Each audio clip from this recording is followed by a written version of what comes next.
Methods वगैरह पे काम कैसे करते हैं। लास्ट टाइम मैंने समझाया था कि एक ऑब्जेक्ट आप बनाते हैं और उस ऑब्जेक्ट से आप जितने भी मेथड्स हैं इन अ प्रोग्राम और जितने भी वेरिएबल्स हैं सबको कॉल करा सकते हैं, सबको कंट्रोल कर सकते हैं। ठीक है, वही चीज़ आज करेंगे डिस्कस। तो सबसे पहले हाउ टू क्रिएट ऑब्जेक्ट, उसका सिंटेक्स कि ऑब्जेक्ट कैसे क्रिएट करते हैं उसका सिंटेक्स बताया जाएगा यहाँ पर। ठीक है, उसके बाद उसका एग्जांपल यानी प्रोग्राम वगैरह पे डिस्कस करेंगे। देखो, ऑब्जेक्ट बनाने के लिए जैसे सी प्लस प्लस में आप लोगों ने बनाया था कि एक क्लास का नाम लिखते हैं, फिर ऑब्जेक्ट का नाम लिखते हैं और फिर सेमीकोलन लगा देते हैं, कुछ इस तरीके से ही था। क्लास का नाम, फिर ऑब्जेक्ट का नाम लिखते थे, फिर सेमीकोलन लगा देते थे। ठीक है, ऐसे ही बनाते थे। सी प्लस प्लस की बात कर रही हूँ मैं। सी प्लस प्लस में बताइए ऐसे ही करते थे, ऐसे ही ऑब्जेक्ट क्रिएट होता है। ठीक है, अब देखिए जावा में कैसे क्रिएट होता है, थोड़ा सा डिफरेंट है जावा में। क्लास का नाम लिखते हैं, ऑब्जेक्ट का नाम लिखते हैं, जो नाम आप चाहें। ऑब्जेक्ट का नाम आप खुद देते हैं, क्लास का नाम वो होता है जो ऑलरेडी दिया हुआ होता है, मतलब जिस क्लास के अंदर हम लोग सारी चीजें बना रहे हैं तो उस क्लास का नाम हम देते हैं। फिर ऑब्जेक्ट का नाम देते हैं, फिर इक्वल टू लगा के न्यू, फिर क्लास का नाम और फिर ओपन क्लोज ब्रैकेट। ठीक है, ये है जावा। तो मैम पूरा सेट। हाँ जी बोलिए। मैम हमने कितना टॉपिक पढ़ लिया? पता नहीं, मैं नोट्स भेजती हूँ, उसमें देख लेना क्या क्या रह गया होगा आपका, लिख लेना उसको सारा। ओके। तो देखिए क्लास का नाम लिखते हैं हम लोग, फिर ऑब्जेक्ट का नाम लिखते हैं, इक्वल टू लगा के new, new is the keyword, फिर एक क्लास का नाम लिखते हैं और फिर ओपन क्लोज ब्रैकेट लगा देते हैं। ठीक है, फिर सेमीकोलन से उसको एंड कर देते हैं। तो इस तरीके से हम लोग यहाँ पर ऑब्जेक्ट को क्रिएट करते हैं। ये पूरा सिंटेक्स याद होना चाहिए कैसे ऑब्जेक्ट यहाँ क्रिएट होता है। अगेन न्यू कीवर्ड वही है जो हम लोगों ने एरे में पढ़ा था। न्यू कीवर्ड क्या करता है, रन टाइम पे मेमोरी एलोकेट करने का काम करता है। ठीक है, यहाँ मैं लिख देती हूँ, क्रिएट्स या एलोकेट्स इसको बोलते हैं, एलोकेट सही रहेगा, allocates memory for an object, for an object at run time. देखिए मैं स्टार्टिंग से ही बता रही हूँ, जावा डायनेमिक है। डायनेमिक का मतलब है कि काम रन टाइम पे होता है। ठीक है ना, तो ऑब्जेक्ट जो है रन टाइम पे क्रिएट होगा, काम करेगा अपना, मतलब जो भी आपने उससे कंट्रोल करवाया है, जो भी चीजें कॉल करवाई है वो कॉल करेगा और फिर उसके बाद वो वहां से डिलीट हो जाएगा, मतलब मेमोरी से ऑब्जेक्ट डिलीट हो जाएगा। तो होता कैसे है, न्यू कीवर्ड से मेमोरी क्रिएट होती है और ऑटोमेटिक गार्बेज कलेक्शन से वो मेमोरी जो है अपने आप ऑटोमेटिकली डिलीट हो जाती है। ठीक है, तो इस तरीके से ऑब्जेक्ट क्रिएट करते हैं हम लोग यहाँ पर। फिर यहाँ पर ये वाला जो आपने ओपन क्लोज ब्रैकेट लगाया है, दिस इज फॉर कंस्ट्रक्टर। आगे हम लोग कंस्ट्रक्टर पढ़ेंगे, तो हम मान के चलते हैं कि जावा में डिफॉल्ट कंस्ट्रक्टर होता है, जो मतलब डिफॉल्ट कंस्ट्रक्टर वो होता है जो यहाँ जावा खुद क्रिएट करता है। ठीक है, तो ये कंस्ट्रक्टर के लिए होता है। अगर आपने कंस्ट्रक्टर बनाया है और वो पैरामीटराइज्ड है तो वो वैल्यू आप यही पास कर दीजिए, और अगर वो पैरामीटराइज्ड नहीं है तो इसको खाली छोड़ दीजिए। और मान लीजिए आपने कंस्ट्रक्टर नहीं भी बनाया तो भी जावा इंटरनली कंस्ट्रक्टर बनाता है जिसको डिफॉल्ट कंस्ट्रक्टर कहा जाता है। ठीक है, तो फॉर उसके लिए हम लोग यहाँ पर ओपन क्लोज ब्रैकेट लगा के रखते हैं। तो ये सिंटेक्स है, ये याद होना चाहिए आपको कि जावा में ऑब्जेक्ट कैसे क्रिएट करते हैं। ठीक है, यहाँ क्लास का नाम वही होगा जो जिस क्लास का आप ऑब्जेक्ट बना रहे हैं। लाइक मैंने सिंपल क्लास का ऑब्जेक्ट बनाया तो मैं यहाँ सिंपल लिखूंगी। फिर ऑब्जेक्ट का नाम वही होगा जो आप देना चाहते हैं। अच्छा, ऑब्जेक्ट वही होता है जो मतलब आप ऑब्जेक्ट के लिए रूल्स वही है जो आइडेंटिफायर के लिए था या जो वेरिएबल्स के लिए था। मैंने ओपन वो सॉरी स्पेस कंटेन नहीं करेगा ऑब्जेक्ट, स्पेस नहीं होना चाहिए, नंबर से स्टार्ट नहीं होना चाहिए, it must be an alphabet. उसके बाद जो है कैपिटल स्मॉल का कॉम्बिनेशन हो सकता है, और तो इस तरीके से ही आप, और नंबर उसमें हो सकते हैं, न्यूमेरिक हो सकता है उसमें, और एक आप अंडरस्कोर लगा सकते हैं दो अगर वर्ड आपको ज्वाइन करने हैं तो ऑब्जेक्ट के लिए भी वही रूल है जो वेरिएबल के लिए था। तो लास्ट क्लास में मैंने बताया भी था कि ऑब्जेक्ट और क्लास में वही रिलेशन होता है जो डेटा टाइप और वेरिएबल में होता है। ठीक है, अगर मैंने कहा कि इंट एक्स जो है, यहाँ पर मैंने लगाया इंट एक्स, तो भाई x किस टाइप का है, तो x इंटीजर टाइप का है, वो सिर्फ इंटीजर वैल्यू लेगा। इसी तरीके से अगर मैं कह रही हूँ सिंपल, और फिर उसके बाद मैंने कहा यहाँ पर सिंपल, और फिर मैंने ऑब्जेक्ट का नाम दे दिया लाइक ओबीजे, ओबी1 दे दिया, तो ओबी1 किस टाइप का है, तो ओबी1 जो है वो सिंपल टाइप का है। सिंपल एक क्लास है मेरे यहाँ पर। ठीक है, तो ऑब्जेक्ट और क्लास के अंदर वही रिलेशन होता है जो हमारा डेटा टाइप और वेरिएबल का होता है आपस में। ठीक है, क्योंकि क्लास में एक डेटा टाइप ही होता है ना, हम लोगों ने डेटा टाइप पढ़े थे, उसमें दो डेटा टाइप्स पढ़े थे, दैट इज प्रिमिटिव और नॉन प्रिमिटिव। नॉन प्रिमिटिव में क्लास लिखाया था मैंने। तो क्लास जो है एक डेटा टाइप की तरह ही एक्ट करती है जब उसके पास ऑब्जेक्ट आ जाता है। तो ठीक है, एक क्लास के अंदर हम एक से ज्यादा ऑब्जेक्ट बना सकते हैं, एनी नंबर ऑफ ऑब्जेक्ट्स हम बना सकते हैं। ठीक है, और सारे ऑब्जेक्ट के नाम जो है ऑब्वियसली अलग होंगे। अगर एक क्लास के अंदर आप एक से ज्यादा यानी 5 ऑब्जेक्ट बना रहे हैं तो आप उन 5 ऑब्जेक्ट्स के नाम अलग अलग रखेंगे। सेम एज वेरिएबल्स, जैसे वेरिएबल अगर एक क्लास के अंदर 5 बनाते हैं, तो या एक प्रोग्राम के अंदर 5 वेरिएबल बना रहे हैं, तो 5 वेरिएबल अलग अलग नाम के होते हैं। ऐसे ऑब्जेक्ट के साथ भी है। ठीक है, आप एक साथ बहुत सारे ऑब्जेक्ट्स क्रिएट कर सकते हैं, और ठीक है उसके अंदर एक साथ बहुत सारे मेथड भी क्रिएट कर सकते हैं। अब हम मेथड बनाएंगे, आज से पहले जितने प्रोग्राम हमने बनाया उसमें मेथड नहीं बनाया हमने। ठीक है, आज से पहले जितने ऑब्जेक्ट हमने बनाए उसमें मेथड्स नहीं बनाए थे, अब हम मेथड बनाएंगे। मेथड का मतलब होता है फंक्शन। अब हम अपने फंक्शन खुद बनाएंगे। ठीक है, किसी भी प्रोग्रामिंग लैंग्वेज का एक मतलब बहुत स्ट्रांग पॉइंट होता है मेथड या फंक्शन जिसको बोलते हैं हम लोग। यहाँ जावा कर रहे हैं हम लोग, यहाँ जावा में मेथड उसको कहा जाता है, तो हम लोग मेथड बनाएंगे। ठीक है, एक से ज्यादा मेथड हम बना सकते हैं, और उसके बाद एक ऑब्जेक्ट सारे मेथड्स को कंट्रोल कर सकता है, ये सारे अलग अलग ऑब्जेक्ट सारे अलग अलग मेथड को भी कंट्रोल कर सकते हैं। तो यहाँ कोई रूल नहीं है कि ये ऑब्जेक्ट जो है ये इसी मेथड को कॉल करेगा, या ये ऑब्जेक्ट से सिर्फ एक ही मेथड कॉल होगा, ऐसा कुछ नहीं है। आप बहुत सारे ऑब्जेक्ट बना सकते हैं, बहुत सारे मेथड्स बना सकते हैं, और वो सबको कंट्रोल कर सकता है। ठीक है, तो ये तो सिंटेक्स है। अब इसका एक प्रोग्राम करेंगे हम। यहाँ न्यू एक कीवर्ड है, यहाँ आगे जो आप क्लास का नाम लिखेंगे, मान लीजिए सिंपल क्लास का नाम लिखे हैं तो लास्ट में भी सिंपल ही लिखेंगे, बिल्कुल वैसे ही जैसे मान लीजिए एस कैपिटल तो एस कैपिटल के साथ ही। ठीक है, फिर सेमीकोलन से उसको एंड कर देंगे। फिर जैसे ही आपने ऑब्जेक्ट बना लिया, उस ऑब्जेक्ट के नाम के साथ आप मेथड को या वेरिएबल को कॉल कर सकते हैं। ठीक है, जैसे मान लीजिए मैंने ऑब्जेक्ट बनाया है ओबी1 नाम से, तो ओबी1 डॉट लगा के, डॉट ऑपरेटर के थ्रू मेथड को कॉल कर सकते हैं। जितने भी मेथड है उसको कॉल कर सकते हैं। Open close bracket, obviously method है तो ओपन क्लोज ब्रैकेट के साथ ही काम करेगा, या किसी वेरिएबल को भी कॉल कर सकते हैं, ओबी1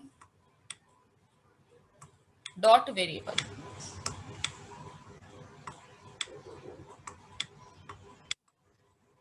ठीक है, मान लीजिए किसी वेरिएबल की वैल्यू प्रिंट करानी है मुझे, तो ओबी1 डॉट वेरिएबल हम लोग लिख सकते हैं। ठीक है, तो अगर इतना समझ में आ गया तो हम लोग प्रोग्रामिंग करें। Hello ma'am. हाँ जी बोलिए। मैम ये क्लास में हम जितने मेथड बनाएंगे तो ओबी1 डॉट मेथड जब कॉल करेंगे तो मैम वो सारे कॉल हो जाएंगे? नहीं, जिसको कॉल करोगे वही कॉल होगा। ओ ओके। ठीक है भाई, मेथड का कंसेप्ट तो वही रहेगा जो सी में पढ़े हैं आप। जिस मेथड को आप कॉल करेंगे वही कॉल होगा। मेरी क्लास में अगर 4 बच्चे हैं, मैं जिसका नाम लूंगी सिर्फ वही रिस्पॉन्स करेगा ना, सारे थोड़ी रिस्पॉन्स करेंगे। तो कंसेप्ट वही है कि जिस मेथड को आप कॉल करेंगे वही कॉल होगा। ठीक है, तो चलिए स्टार्ट करते हैं बनाना। मैं नोटपैड खोल लेती हूँ।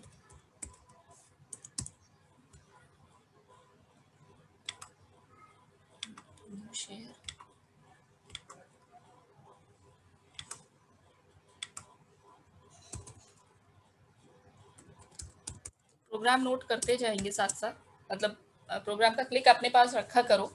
मे बी मैं नोट्स में प्रोग्राम लिखूँ नहीं लिखूँ, तो आपके पास एटलीस्ट एक रहेगा कलेक्शन। प्रोग्राम यूजिंग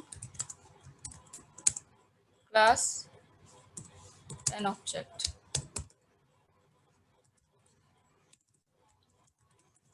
क्लास का नाम मैंने डेमो दे दिया, लाइक डेमो 1 दे दिया। चलिए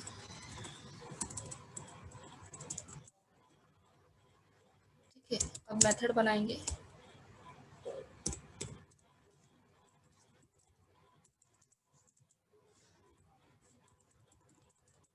अभी सिर्फ मेथड यूज कर रही हूँ मैं, अब वेरिएबल का कंसेप्ट अभी नहीं बता रही हूँ। वेरिएबल दूसरे प्रोग्राम में बताएंगे, एक एक करके बताएंगे यहाँ पर।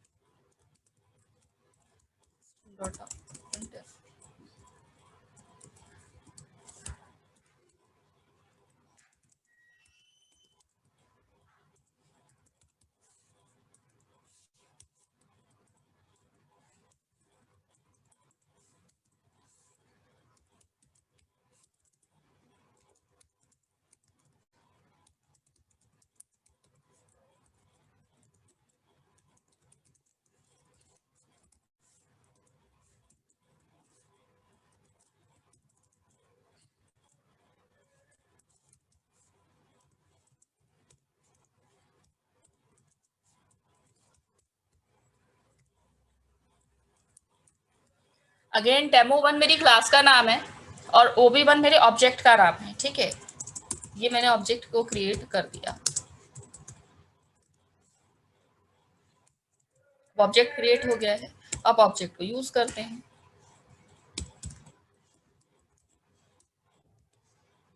तो मैं सेव कर देती हूँ, फिर इस पर डिस्कस करते हैं। डेमो 1।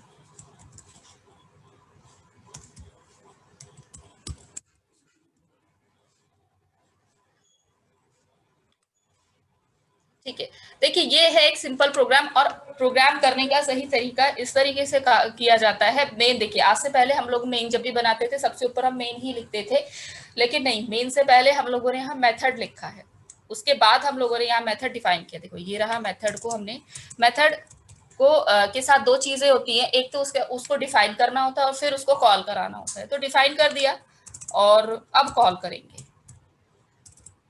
ये लास्ट में मैंने कॉल किया। देखिए मैं साथ में कमेंट भी लिख रही हूँ ताकि समझ में आ जाए। तो मेथड के साथ दो चीजें होती हैं, एक तो डिफाइन करना होता है उसको, और फिर उसको कॉल कराना होता है। ऑब्वियसली कॉल कराने से पहले उसका डिफाइन होना जरूरी है, ठीक है ना। तो कॉल करा दिया, फिर उसके बाद मैंने उसको डिफाइन भी कर रखा है ऊपर। तो इस तरीके से बनाया है। ऊपर मैंने मेथड बनाया है, फिर मैंने पब्लिक लिखा है, पब्लिक स्टैटिक वॉइड मेन लिखा है एक्चुअली मैंने। उसके अंदर फिर देखिए मेन के अंदर मैंने ऑब्जेक्ट बनाया है और मेन के अंदर मैंने मेथड को कॉल कराया है। ठीक है, तो कुछ पॉइंट्स मैं दे रही हूँ, मतलब बता रही हूँ, वो आप ये समझिए, उसको समझने के लिए, याद रखने के लिए हैं वो पॉइंट्स। देखिए सबसे पहले तो मेथड जो है, जो आप मेथड बनाते हैं, जो आपने मेथड बनाया है वो मेन के बाहर बनाएंगे। ठीक है, देखिए पहला पॉइंट तो वही है कि सारी चीजें क्लास के अंदर होंगी, क्लास के बाहर कुछ नहीं होगा। ठीक है, ये देखिए ये क्लास डेमो 1 है, इसके अंदर ही सारी चीजें यहाँ से लेकर यहाँ तक ये क्लास ही चल रही है आपकी। तो क्लास के अंदर ही सारी चीजें होंगी, यहाँ क्लास के बाहर कुछ नहीं होगा। ठीक है, फिर उसके बाद जो मेथड आप बनाएंगे, ये वाला मेथड मैंने बनाया, शो मेथड, ये मैंने बनाया है, ये हम लोगों ने बनाया है। ये जितने मेथड आप बनाएंगे, जितने मेथड आप बॉडी डिफाइन करेंगे, उसको मेन के बाहर करेंगे। ये रहा मेथड डिफाइन कर दिए। देखिए यहाँ से यहाँ तक मेरा बॉडी डेफिनेशन चल रहा है मेथड का। आप एनी नंबर ऑफ मेथड बना सकते हैं। शो के नीचे एक दूसरा बना दीजिए, एक डिस्प्ले बना दीजिए, गेट डाटा हो गया, पुट डाटा हो गया, एक सम बना दिए, एक सबट्रैक्ट बना दिए। माने जितना मेथड आप बनाना चाहते हैं बना दीजिए, लेकिन सारा मेन के बाहर बनेगा। ठीक है, उसके बाद अब आप बनाएंगे मेन। मेथड बन गया, अब आप बनाएंगे मेन। लास्ट क्लास में अगर याद हो तो मैंने कहा था कि जावा में जो है हम लोग बॉटम अप अप्रोच को फॉलो करते हैं, माने नीचे से ऊपर तक चलता है प्रोग्राम। तो कंसेप्ट वही है। तो मेन आपने यहाँ बनाया है और मेन के अंदर ही ऑब्जेक्ट बनेगा। ऑब्जेक्ट मेन के बाहर कहीं नहीं बनता है, ऑब्जेक्ट हमेशा मेन के अंदर बनता है।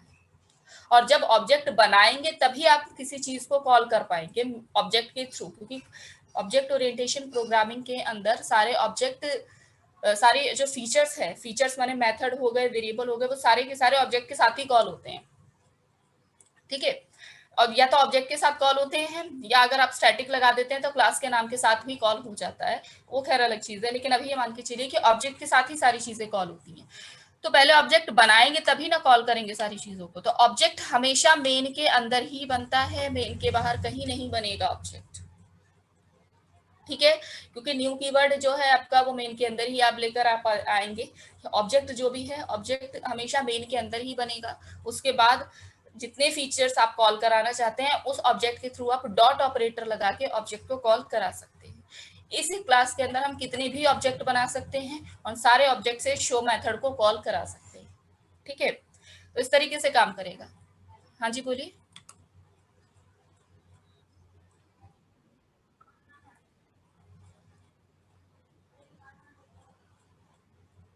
हम्म हम्म हाँ हाँ। नहीं नहीं, यहाँ ऐसा कोई इतना झंझट यहाँ नहीं है। यहाँ सिंपल है, जहां आप डिक्लेयर करेंगे वहीं आपको डिफाइन करना पड़ेगा, ठीक है। यहाँ डिक्लेयर और डिफाइन एक ही चीज होती है। यही मैं यहीं पे डिक्लेयर कर दिया, यहीं डिफाइन कर दिया मैंने, ठीक है। तो डिक्लेयर जैसा यहाँ कुछ वर्ड नहीं होता है, एक्चुअली डिफाइन ही होता है कि बॉडी डिफाइन करना है हमें।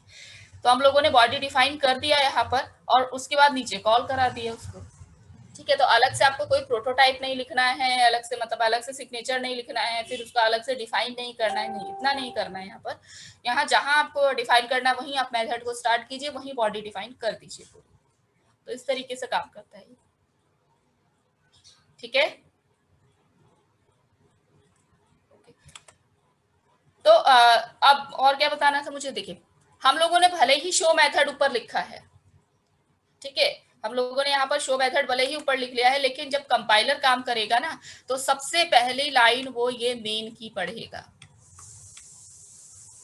वो ऊपर क्या लाइनें लिखी है नहीं मतलब है, मैंने लास्ट टाइम, फिर से मैं याद दिला रही हूँ, मैंने लास्ट टाइम बताया था कि ये बॉटम अप अप्रोच पे काम करता है जावा जो है आपका, यानी नीचे से ऊपर की तरफ काम करेगा। तो नीचे सबसे पहले उसको मेन मिलेगा, तो मेन के जब सबसे पहले माने पूरे प्रोग्राम में वो सबसे पहले मेन को ही ढूंढेगा। आप इस प्रोग्राम में अगर अलग से 4 क्लासेस और बना दीजिए, जैसे इंटरफेस बनाते हैं, सॉरी इनहेरिटेंस बनाते हैं ना हम, तो उसमें बहुत सारी क्लासेस होती है। तो आप कितनी भी क्लासेस बना दीजिए, कंपाइलर सबसे पहले जो है वो मेन के पास ही जाएगा, मानी जावा रन होने के लिए सबसे पहले उसके मेन लाइन के पास ही जाएगा। मेन के पास जाएगा, फिर वो मेन के अंदर घुसेगा, ठीक है। फिर दूसरी लाइन उसको, मतलब पहली लाइन उसको ये मिलेगी, एक तरीके से पहली लाइन है ये। तो पहली लाइन उसको मिलेगी कि उसने ऑब्जेक्ट क्रिएट कर दिया। अब वो ऑब्जेक्ट क्रिएट करेगा, तो देखिए इस लाइन को मैं समझा रही हूँ, ये लाइन कैसे काम करेगी। मेमोरी में एक ओबी नाम से जगह बन जाएगी, सॉरी OB1 नाम से जगह बन जाएगी, क्योंकि OB1 नाम से मैंने ऑब्जेक्ट बनाया ना, तो OB1 नाम से जगह बन जाएगी, उसके अंदर शो आ जाएगा। जैसे ही जगह बनेगी उसके अंदर शो आ जाएगा। शो मेथड है मतलब मेरा यहाँ पर, ठीक है। अच्छा शो ही बनाया है मैंने, ऐसा कुछ नहीं कि शो ही बनाएंगे तो चलेगा, मेथड का नाम आप कुछ भी दे सकते हैं, ठीक है ना। तो मेथड मैंने बनाया, और वॉइड इसलिए लिखा है क्योंकि मेथड से मैं कुछ रिटर्न नहीं करवा रही हूँ। वो रिटर्न टाइप वगैरह और आर्ग्यूमेंट वाले अभी हम बाद में करेंगे, पहले ये सिंपल कर लेते हैं। फिर शोज के अंदर आ जाएगा, शो आ गया। अब उसके बाद नेक्स्ट लाइन पता लगेगी, ये थर्ड लाइन आएगा ये, और नेक्स्ट लाइन उसको पता लगेगी कि उसी ऑब्जेक्ट से उस शो को कॉल कराना है। तो फिर ये जो ऑब्जेक्ट है ये इस शो को हिट करेगा कि भाई तुम्हारा काम आ गया है, ठीक है, या तुम्हें जो है अपना एक परफॉर्म करना है, काम परफॉर्म करना है। तो इसके अंदर जो भी काम होगा, यानी कि कंट्रोल अब सीधे इसके पास भागेगा, माने जहां कॉल किया गया है ना वहां से वो बॉडी डिफाइन ढूंढेगा, उसका बॉडी डेफिनेशन ढूंढेगा। जहां उसको बॉडी डेफिनेशन मिल जाएगा उसके अंदर जाएगा और फिर उस चीज को उस पर काम कर देगा, मतलब जो भी आपने काम कराया है। तो इस तरीके से ये ऑब्जेक्ट और क्लास काम करते हैं। यहाँ पर ऑब्जेक्ट, क्लास और मेथड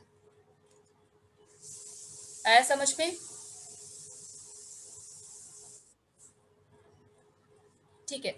देखिए आज चारों को आगे समझ में, ठीक है। अजय समझ में आया? यस मैम आ गया। गौरव, लेकिन मैम पद्माक्षी एक समझ चीज, में? हाँ बोलिए अजय। मैम जब हम ये ऑब्जेक्ट क्रिएट करते हैं तो डेमो ऑब्जेक्ट वन OB1 समझ आता है, फिर उसके बाद में जो इक्वल टू न्यू लगता है, तो इसका हम्म। कोई स्पेशल वर्क है या फिर ऐसे ही है? हाँ हाँ, नहीं न्यू इसलिए लगाया क्योंकि न्यू ही जगह दिला रहा है उसको, मतलब मेमोरी में ना। अच्छा, वैसे नहीं ओ, इसको जगह। नहीं नहीं, वैसे हम्म, जगह नहीं मिलेगी इसको। ठीक है, न्यू का काम ही होता है उस अच्छा जगह को दिलाना। ठीक है। ठीक है। बाकी गौरव पद्माक्ष समझ में आया? ठीक है, मैं कुछ पॉइंट्स है मैं फिर यस से मैम आ रिपीट गया। कर मैं पॉइंट्स में फिर से रिपीट कर रही हूँ।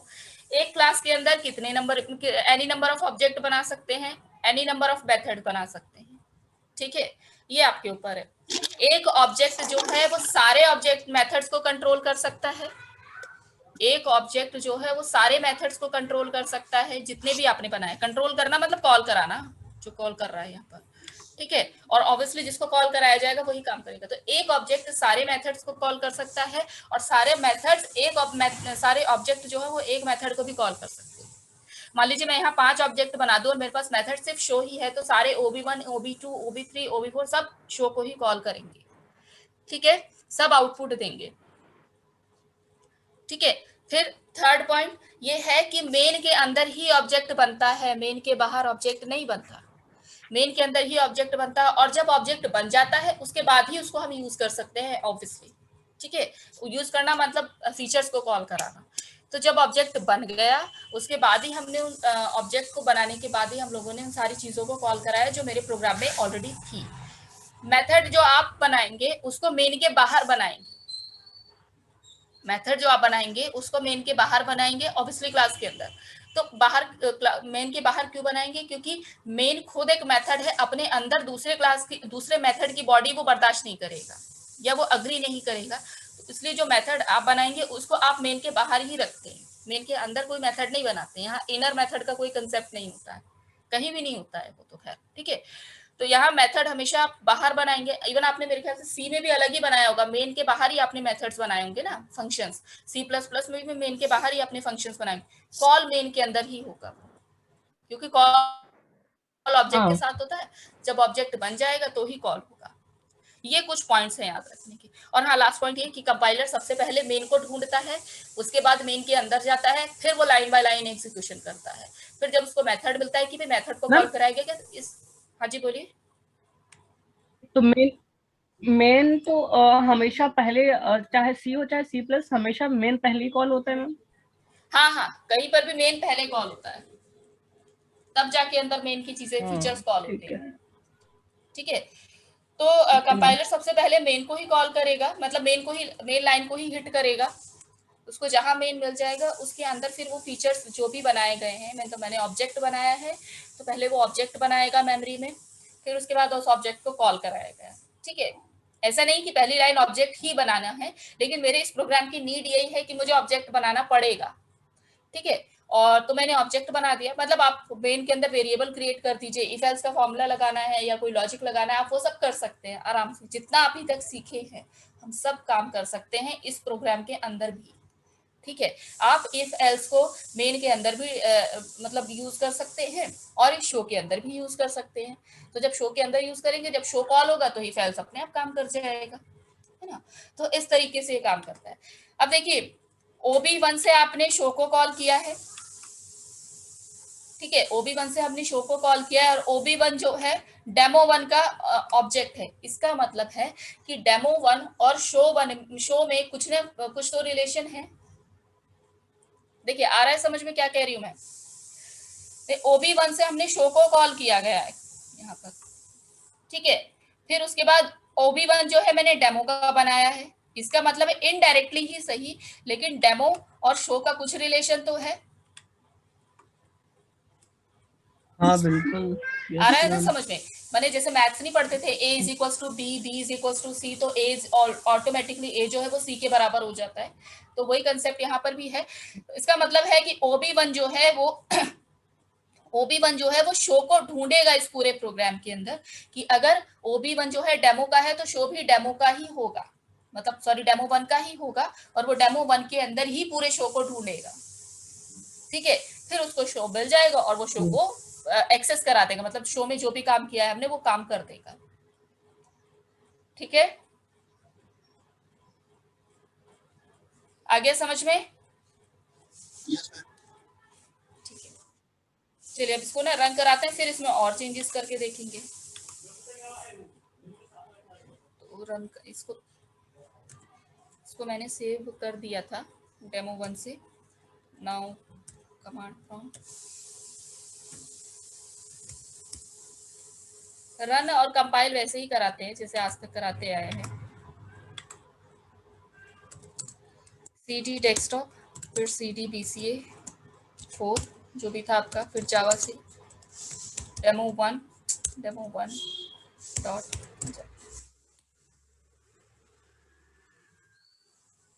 कंपाइल हो गया प्रोग्राम। Now run. देखिए जो मैंने मेथड के अंदर लिखा था, this is a method demo, और जो भी आपने काम कराया था मेथड के अंदर, शो मेथड के अंदर, वो यहाँ पर काम कर गया है, वो प्रिंट कर जाएगा। ठीक है, हाँ जी बोलिए। मैम बोल रहा हूँ ये कंपाइलेशन में टाइम लग रहा है क्या जब कंपाइल कर रहा है ये? आवाज नहीं आ रहा है आपका समझ में। मैम बोल रहा हूँ कि कंपाइलेशन में टाइम लग रहा है क्या मैम प्रोग्राम के कंपाइलेशन में? कंपाइलेशन में क्या टाइम? Yes ma'am. नहीं, ऐसा कोई टाइम नहीं लगेगा इसमें कि कंपाइलेशन में टाइम लग रहा है बाकी प्रोग्राम्स के मैम जैसे आपने कंपैरिजन में। कंपाइल, जब आपने कंपाइल किया ना हाँ? demo.java किया तो थोड़ा लेट से मैम वो कंपाइल अरे नहीं, वो मेरे सिस्टम का प्रॉब्लम है यार, मेरा सिस्टम पुराना है। वो आप सिंपल प्रोग्राम भी रन कराओगे तो भी इतना टाइम लेगा। ऐसा ही होता है मैम। हाँ, तो कंपाइल इतना ही टाइम लेता है, ऐसा कुछ नहीं कि कंपाइल में ज्यादा टाइम ले रहा है या रन होने में ज्यादा टाइम ले रहा है, नहीं, ऐसा कुछ नहीं है इसमें। ठीक है, तो ये है प्रोग्राम। अच्छा, वापस प्रोग्राम पे, तो आउटपुट देख लिया आप लोगों ने?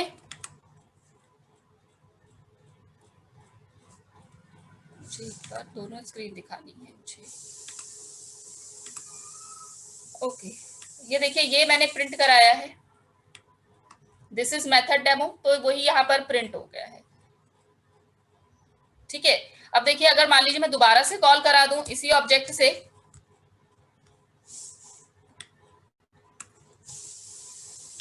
फिर से इसको कॉल करा दिया तो फिर से वो प्रिंट कर जाएगा।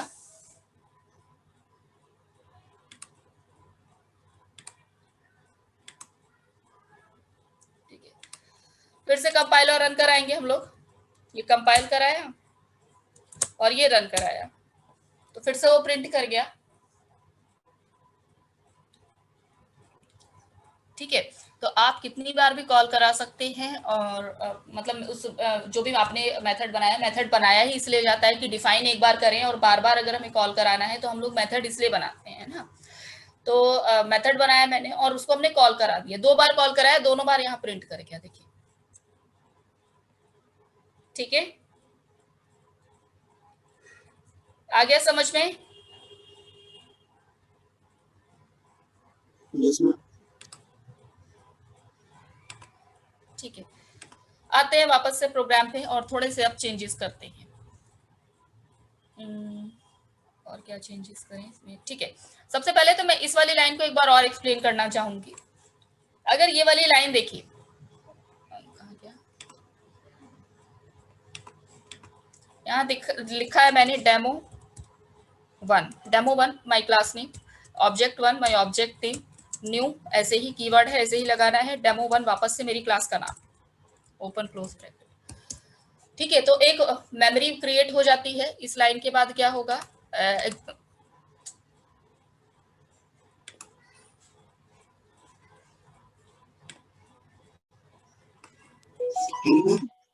जी न्यू हटा देते हैं तो क्या नहीं, न्यू हटा देंगे तो मेमोरी नहीं क्रिएट होगी। मैं वही चीज बताना चाह रही हूँ यहाँ पर।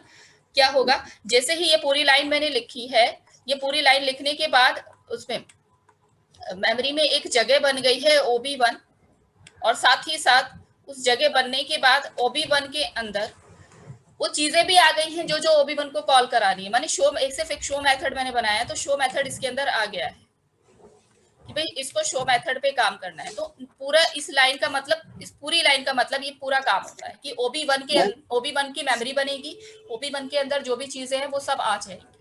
ठीक है मैम, मेरे कहने का मतलब है ना कि सपोज अगर हम न्यू हटा देते हैं, ठीक है, और उसके हाँ? बाद मैम न्यू हटा के उसके बाद अगर कंपाइल करते हैं तो क्या एरर आएगा या मतलब प्रोग्राम मतलब कंपाइलेशन ना, हो जाएगा? फिलहाल तो एरर आएगा, लेकिन अगर हम न्यू भी हटाते हैं तो वो एक रेफरेंस चीज बन जाती है, वो मैं बता रही हूँ। देखिए अभी इस प्रोग्राम में तो एरर दे देगा वो, लेकिन इसी लाइन को देखिए मैं तोड़ के इस तरीके से लिख रही हूँ, डेमो1, माने मेरी क्लास का नाम है डेमो1, ऑब्जेक्ट1, फिर ऑब्जेक्ट1 is equals to new demo. देखिए ऊपर और नीचे की लाइन मिलाइए। एक मिनट, ये जो मैंने लाइन लिखी है पूरी, इस लाइन को मैंने ये दो भाग में डिवाइड कर दिया या ब्रेक कर दिया। देखिए यस तो मैम, क्या मैंने गलत किया? ठीक है ना? यस मैम, ठीक है वैसे।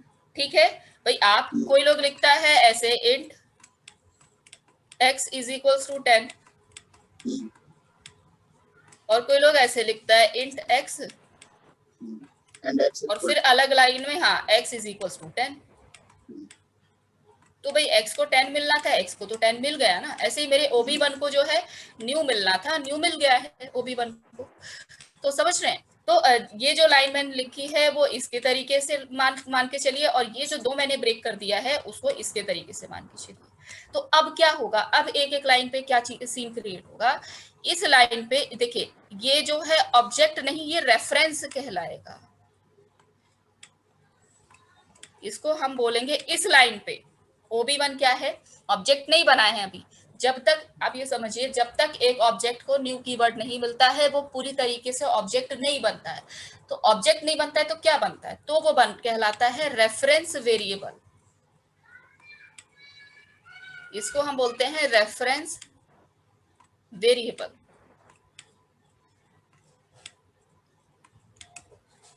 ठीक है, जो कॉपी कंस्ट्रक्टर और ऐसी छोटी मोटी जगहों पर मतलब यूज हो जाता है, जहां मुझे यूज करना है, अगर मुझे रेफरेंस वेरिएबल को कहीं यूज करना है तो हम यूज कर सकते हैं इसको। ठीक है, फिर उसके बाद यहाँ पर क्या हुआ, लेकिन काम पूरी तरीके से अगर करना है तो ऑब्जेक्ट के थ्रू ही होगा। तो देखिए डेमो और OB1 इस लाइन पर क्या होगा, एक जगह तो बनेगी OB1 नाम से, लेकिन वो जगह खाली रहेगी, नल। जब इस लाइन पे आएंगे, यानी जैसे ही न्यू कीवर्ड मिल जाएगा उसको, उस OB1 को पता चल जाएगा कि अब मेरे को किस किन चीजों पर काम करना है, यानी OB1 पूरी तरीके से क्रिएट हो जाएगा। OB1 जो है यहाँ पर इसके अंदर अब ये नल नहीं रहेगा, अब इसके अंदर शो आ जाएगा।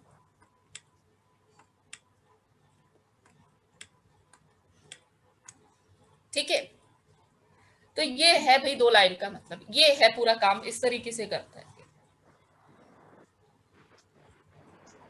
हाँ हाँ हाँ हाँ हाँ हाँ, मान लो अगर मैंने यहाँ पर एक एक्स वेरिएबल क्रिएट किया होता है तो वो एक्स भी यहीं पर आ जाता है OB1 के पास। तो OB1 को अब न्यू कीवर्ड के थ्रू पता चल जाएगा कि मुझे किन किन चीजों को कंट्रोल करना है। ठीक है, तो न्यू कीवर्ड एक्चुअली में ये काम कर, सॉरी, कंस्ट्रक्टर भी कॉल हो जाएगा अगर हम कंस्ट्रक्टर बनाते हैं तो। ठीक है, ये जीरो, हाँ वो वही वाला कंस्ट्रक्टर का वही कंसेप्ट है जो जीरो से इनिशियलाइज करता है। ठीक है, तो माने कि जैसे ही न्यू कीवर्ड मिला उस OB1 को पता चल गया मुझे इन इन चीजों पर काम करना है, तो अब पूरी तरीके से वो क्रिएट हो जाएगा और काम करने लगेगा। ठीक है, तो ये कंसेप्ट होता है भाई ऑब्जेक्ट का और न्यू कीवर्ड का। ठीक है, आ गया समझ में? ठीक है, और ऑब्जेक्ट क्रिएट करते हैं इसमें और थोड़ा सा और चेंजेस करते हैं। ठीक है, ये हो गया। अब मान लीजिए मैं एक दूसरा ऑब्जेक्ट भी क्रिएट करती हूँ।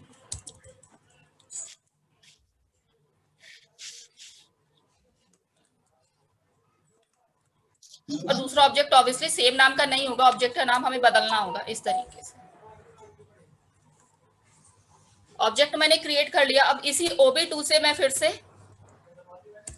शो को कॉल कराऊंगी, क्योंकि मेरे पास शो ही है एक मेथड, मैं इसी को कॉल कराऊंगी। ठीक है, तो OB1 से 2 बार कॉल होगा शो मेथड, यानी this is method demo, 2 bar print होगा। फिर OB2 से भी 1 बार कॉल होगा। तो वही बताने के लिए कि एक क्लास के अंदर हम एक से ज्यादा मेथड्स बना सकते हैं और वो काम ही करेगा। सॉरी, एक से ज्यादा ऑब्जेक्ट बना सकते हैं और वो काम भी करेगा। और यहाँ देखिए, क्लास का नाम वही रहेगा, ऐसा नहीं है कि डेमो2 कर देंगे, नहीं, मेरी क्लास का नाम तो डेमो1 ही है, मुझे डेमो1 के ही ऑब्जेक्ट्स बनाने हैं। तो डेमो1 के ऑब्जेक्ट हो गए, फिर उसके बाद डेमो1 के 2 ऑब्जेक्ट हो गए, एक OB1 और एक OB2 मैंने बनाया है। अब हम इसको रन करते हैं।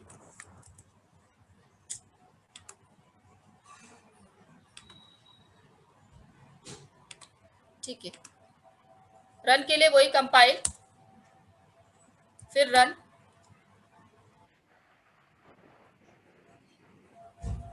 कोई बात नहीं, मैंने सेव करा दिया था। आप आउटपुट स्क्रीन देखो। ठीक है, 3 बार हो गया ना, वो डिलीट बाद में हुआ होगा सेव कराने के बाद। तो इस तरीके से भाई आप ऑब्जेक्ट बनाइए और ऑब्जेक्ट से कितनी बार भी उसको कॉल करा सकते हैं। ठीक है, तो अब देखिए हुआ क्या है यहाँ पर, एक डेमो1 नाम की क्लास थी, डेमो1 नाम की एक क्लास है, इसके 2 ऑब्जेक्ट बना दिए मैंने। 2 ऑब्जेक्ट कौन कौन से, एक OB1 ऑब्जेक्ट, जैसा कि मैंने बताया कि ऑब्जेक्ट का नाम सेम नहीं हो सकता, अलग ही रखेंगे। एक OB2, दोनों ने शो पे काम किया, क्योंकि मेरे पास एक शो को ही मैंने कॉल कराया है। देखिए, OB1 से भी मैंने शो को कॉल कराया है और OB2 से भी मैंने शो को कॉल कराया है। तो यहाँ मैंने शो यानी OB1 के पास भी एक शो है और OB2 के पास भी एक शो है। ठीक है, अब देखिए यहाँ पर क्या है कि डेमो1 के, भले ही डेमो1 के पास 2 ऑब्जेक्ट है, OB1 OB2, और OB1 के पास भी शो है, OB2 के पास भी शो है, लेकिन यहाँ पर OB1 को नहीं पता है कि OB2 क्या लेकर बैठा है। ठीक है, या OB2 को नहीं पता है कि OB1 के पास भी वही शो है जो मेरे पास है। नहीं, सबके पास अपना अपना शो है, दोनों एक ही शो पे काम नहीं कर रहे हैं। OB1 अलग मेमोरी क्रिएट कर रहा है फॉर द शो मेथड, और OB2 जो है वो अलग मेमोरी क्रिएट कर रहा है शो मेथड के। आ रहा है समझ में? दोनों भले ही डेमो के हैं, लेकिन दोनों OB1 और OB2 भले ही डेमो के ऑब्जेक्ट आपने बनाए हैं, लेकिन दोनों के पास अलग अलग चीजें हैं। ये कुछ ऐसा समझ लीजिए कि मतलब एक थोड़ा सा एग्जांपल, कि जैसे एक पेरेंट्स है, उन्होंने उनके पास उनके अगर 2 बच्चे, उन्होंने दोनों को कुछ चीजें पकड़ा दी और कहा कि आप अपने सिबलिंग को मत बताइएगा या आप अपने भाई को मत बताइएगा कि ये चीज है आपके पास, और वो उसको भी बोल दे कि आप अपने भाई को मत बताइएगा कि उसके पास आपके पास ये चीज है। तो उसी तरीके से है ये। तो यानी कि पेरेंट तो एक ही है और उस पेरेंट के 2 चाइल्ड हो गए और दोनों के पास अपनी अपनी चीजें हैं। इस दोनों को ही नहीं पता है कि भाई सामने वाले के पास भी यही चीज है, और इधर वाले को भी नहीं पता है कि सामने वाले के पास ये चीज है। ठीक है, ये पता कब लगता है, जब इनमें आप स्टैटिक लगा देते हैं। ये चीजें शेयर तब करते हैं जब आगे हम स्टैटिक कीवर्ड पढ़ेंगे। स्टैटिक का ये यूज होता है, एक्चुअली एडवांटेज होता है, तब आप वो चीजें शेयर करने लगता है जैसे स्टैटिक कीवर्ड लग जाता है। ठीक है, मेथड के आगे जैसे आप स्टैटिक लगा देंगे ना, फिर वो शो दोनों के लिए एक ही क्रिएट होगा, एक ही मेमोरी एलोकेट करेगा। तो वो खैर स्टैटिक पे आएंगे हम बाद में, लेकिन जब तक ये स्टैटिक नहीं होता, ये ग्लोबल का कंसेप्ट फॉलो करता है। ग्लोबल का मतलब है कि OB1 के पास अपना शो होगा और OB2 के पास अपना शो होगा। OB1 जो है वो अपने शो पे काम करेगा और OB2 जो है वो अपने लिए मतलब OB2 ने अलग से मेमोरी क्रिएट की है शो के लिए और वो अपने शो पे काम करेगा। उसे नहीं पता है कि OB1 के पास भी शो है। ठीक है, ऐसे जितने ऑब्जेक्ट आप बनाए